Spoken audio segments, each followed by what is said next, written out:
makeup on just for this date, so it better go well. And I'm not posting this probably if it doesn't. It did not go well.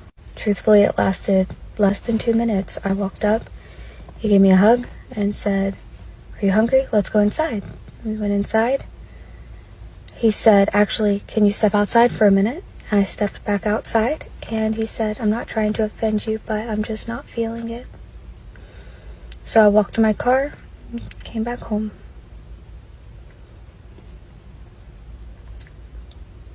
Dating when you're fat sucks. Okay.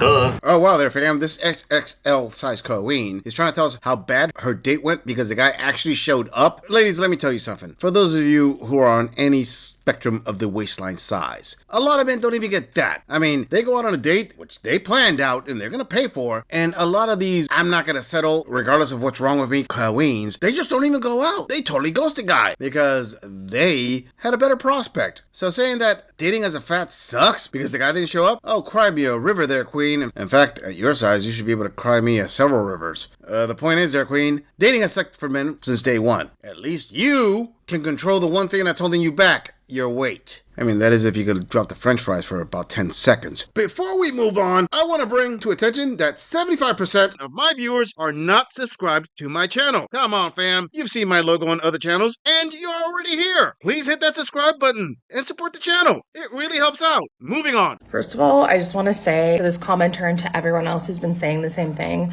I'm so sorry that this is our reality and this is how we've been made to feel. And it's real.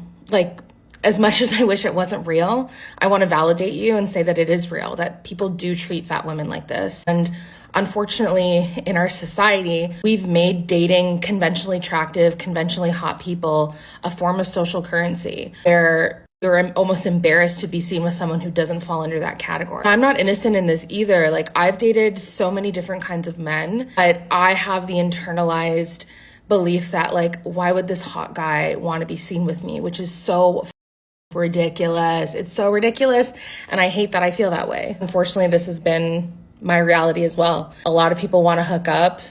Almost no one wants to actually date. Like, very, very few. And the ones who do, I'm kind of like, ugh, I don't like you. That's a whole other can of worms. Does not compute. Does not compute. Does not compute.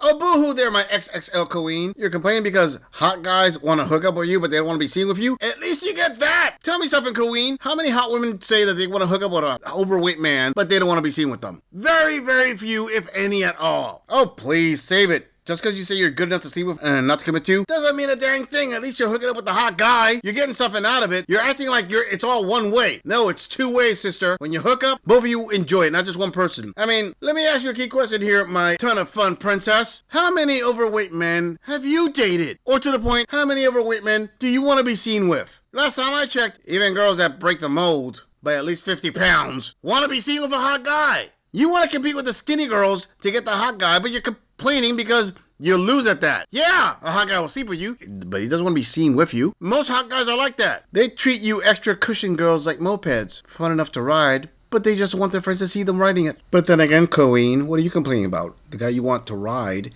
is getting that ride. Moving on. I was just reminded that 9 years ago today, I had the first... how do I get these words out? My first experience dating as a fat person, and I was in high school and I was just a baby, and I wish I could go back and hug her. Way too young to be on dating apps, but it's right when they first came out.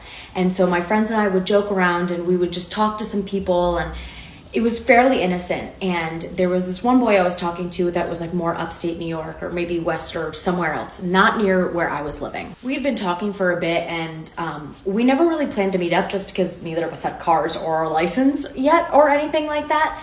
But I was going to a concert with my friend, and it was in the town that he was in, and he was also going to that concert. And so we thought it would be a perfect idea to meet up then. I had shared with the kid that I was curvier, thicker. Frankly, I was actually 100 pounds lighter than I am now.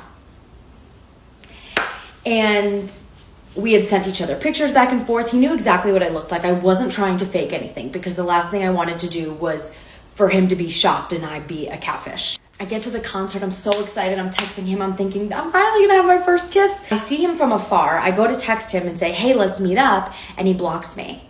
No way! Alright, so this XXXL Queen goes to a concert to meet her high school crush, and he blocks her. Okay, boo-hoo. Sorry, ladies, I don't want to sound very cruel about this, but I promise you, young men have been treated far harsher than that. In fact, this girl is going to give you a little bit of game. You wonder what I think happened in that situation? I think that the young guy was being a little bit of a player. He was maybe texting more than one girl. He was going to meet more than one girl at that concert, and basically he just set it up to say, oh, you know what? Of the ones that show up, I'm just going to stay with the hotter one of the two. And for the rest, okay, well, I'm sorry, but you know, I can only be with one woman. And other obvious possibilities, probably he felt that he was catfish. Maybe he thought that the pictures you sent him, you didn't look as big as you were in real life. And when you got there, he was like, oh, snap. This isn't a tuna, this is a whale. I just gotta say, Queen, I actually believe that he was just treating you as a third tier on his roster. I'm pretty sure the rest of her story, she's gonna give a few more details as to how she was heartbroken, how she was destroyed, how unfair this all was. Well, you wonder why most men just don't really feel the unfairness in your story, or whatever else you're gonna say after this. It's because maybe you got treated this way once, twice, possibly 3 times. Do you wonder how many times men get treated this way? Oh, I can easily lose count. An average guy, not even an overweight guy, will be ghosted and treated even worse than this at least 10 times if he continues to date just in those first few years. Not to mention the rest of his life. So, sweetheart, if you're going to blame this all on your weight, again, you're blaming it on something that you had control of. Yes, you may have been lighter than what you are now, but you're also lower, your SMV is lower. When you were younger, your SMV was affected more by your weight. But let's hear what else she has to say. And I'm like, I did not come all this way to be blocked. So I went up to him and tried to start a conversation, gave him a hug, and he was so awkward. I left him alone. I went on with the day, and eventually he unblocked me, and I was like, what happened? And he was like, you're not curvy, you're fat. It was so creepy. You creep me out so much. Like, how come you stalked me? How come you came to this concert? All this stuff. And I was like, we planned it. It was gaslighting. I was so embarrassed and ashamed, and I hated myself. And oh my God, relax. I thought, I will never find anybody if I am the way I am. And it's just so sad. And that would start the disaster of me dating and online dating for the rest of my life as a fat person. And I want you to know that if you're doing that, I see you, I hear you, I've been there. You're gonna find your person, and they're gonna love all of you. Show of hands for everybody who knew. Bingo. She said it, not me. If you're dating as an overweight person, as she is, she sees you. And so does everybody else. Trust me on that one. And listen, ladies, why is it that all these advice-giving queens always say that, hey, accept your body as it is, and you'll find somebody who's gonna love you for the way you are? Why don't they just give out advice and say, hey, you know what? Let's start exercising more. Let's live a healthier lifestyle. Let's take control of our bodies so we can be in shape, be healthier, live longer lives, and find someone who is the same way. I'm sorry, but saying that, hey, somebody who doesn't accept me the way I am, they're completely toxic, is very hypocritical and double standard, when at the same time, you will not accept a man who is not a certain height, doesn't make a certain amount of money, doesn't have six-pack abs himself. I mean, it's amazing how in modern day dating, men don't have super high standards. They're pretty freaking simple to achieve as a woman. While women have higher, multiple standards for men, and then they get upset with men for having a handful of standards and demand that they lower those standards. Listen, queen, before you give yourself some love, why don't you go give that treadmill some love? Moving on! Okay, fat women, I'm going to teach you how to get the princess treatment from men, and I'm talking like you're over 300 pounds, and men are treating you like gold. I have been flown out. I have been wined and dined. I've had very respectful conversations. I get flowers regularly. I'm not going to lie to you. This takes time. It takes patience, understanding. You want a quick fix? This is probably not the video for you. Number 1, unsubscribe and don't engage with content that is battle of the meaning like all men are shit, all women are shit.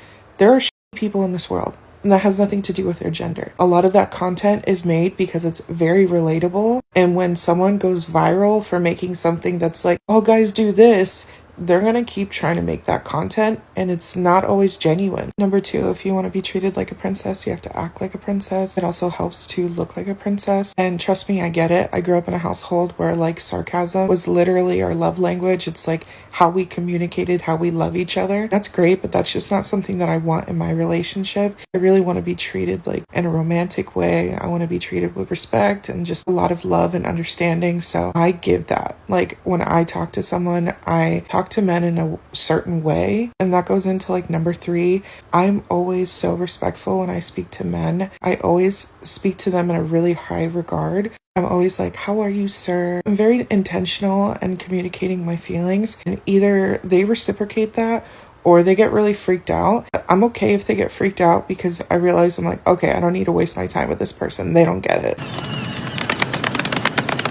Alright fam, to this XXL size queen, I'm going to give credit where credit is due. Even though she's saying how to get the princess treatment and acting like a princess, we're going to go into details in a moment. I have to say that she's on the right track here. What I would say is she is being very cool. If you're an XXL woman, you're very cool with men, you would be surprised at the level of guy that you're going to get the attention from. But out of everything she said, I want to jump straight to the biggest key thing she said. And it takes time. That is absolutely true. You're not a super freaking hottie that you're going to demand princess treatment off rip. You have to work at it. You have to put in the time. Now let's go into the things that she said. She says she's been flown out, wine and dined, and gets flowers on the regular. I'm going to say this and go on record for it. A higher value man will not have a problem getting a bigger girl as a regular if she is absolutely cool with being on his roster. Let me go into a little bit more detail here, fam. If the guy makes a lot of money and he gets a bunch of different women, but he's with a big girl and she never says no, never gives him a headache, she's cool with being on his roster, she's okay with him being with other women, and she's just waiting her turn to be treated the way she wants to be treated, yeah,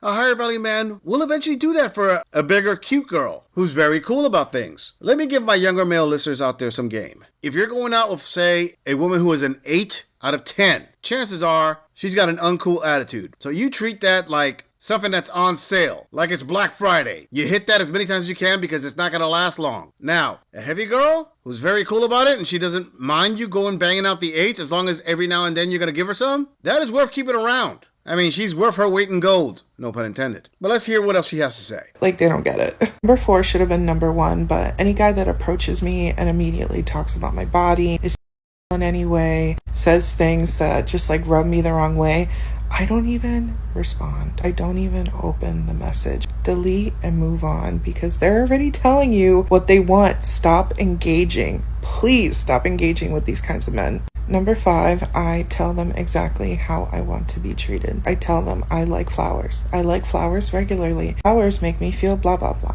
I love gifts. I love when someone thought of me and blah, blah, blah, blah. Like, I tell them exactly what I want. And here's the thing. Some of them are going to do it just in the beginning, just to like get your attention or whatever. But usually the mask comes off at some point and you'll know whether it's like within their character to be this way. I saw something the other day that said toxic men are always looking to see what they can get from you, and like healthy men are always looking to see how they can serve you. And I feel like that is spot on. I also don't expect that every man that approaches me is going to be my type or the kind of man that I like because I'm very picky, but I do still respect them and talk to them as though they're my friends. It's only when they risk rejection and are very intentional in the way that they speak to me, like, hey, I want to take you out, or hey, I'd like to get to know you better, or I have feelings for you. That's when I start to be like, oh, do I like this person? Like, do I see myself with them? Then and only then. Honestly, I could go on and on, but this is really long. So if you guys have any questions or you want to hear more, just let me know. Bye. Ho, ho, ho! Fiction can be fun. Dang, fam, this plus size queen started off well enough, but then, as usual, they dropped the ball at the end. Okay, queen, you're number 4. I don't agree with her because a high-value man will test a big girl rather quickly. Why? Because he could do it because she's not hot. He's gonna be very straightforward. Hey, look, this is what I want for you. Bam, bam, bam. And her having a problem with that, again, goes to show you that women don't want honesty. They just want a comforting story. Her number 5, okay, you say upfront what you want, but be realistic, queen. You can't make the same demands a skinny girl can make Unless, of course, you're either with the guys who are chubby chasers or super blue pill simps. I mean, I agreed at first with this woman, but she seems to be demanding me being the main chick energy, which takes a long time to earn, especially as a big girl. It's gonna take almost twice as long. You really have got to earn a lot of his trust to get that as a big girl. I mean, what you can't do physically, you gotta do another way. And the thing that she said about a toxic man will see what he wants to get from you and a good man will want to serve you, I 100% disagree there, queen. That's 100% simp blue pill energy right there. No way. Why? Because women want to see what they get out of men and men want to see what they get out of women. That's how the scales get balanced in relationships. I mean, I do understand in your case you could tip the scales pretty easy. But the cherry on top is that you said you were very picky. Okay, listen, queen. I'm not saying that you should choose just about every man out there, but let's be real. You do not have the figure to be picky. Your pickings are slim starting off. I'm an honest believer that this queen gets a bunch of the simps out there to take her out and do these things for her. I would not be surprised if the same kind of guys that give her the treatment that she wants are the same kind of guys that give a good chunk of their money to all these lonely fan content creators. Simps galore. I mean, this gorilla believes that everything has limits. That also includes weight limits. How dare you? I'm just saying, if you enjoy this audit, click on the video in the end screen for more content. If you would like to support the channel, please follow the link in the description to donate to our beer fund, or like, subscribe, and share this video on other social media platforms. If you agree or disagree with anything about this audit, please let us know in the comments. I'm going to leave this audit right here. I'll see all of you in the next episode.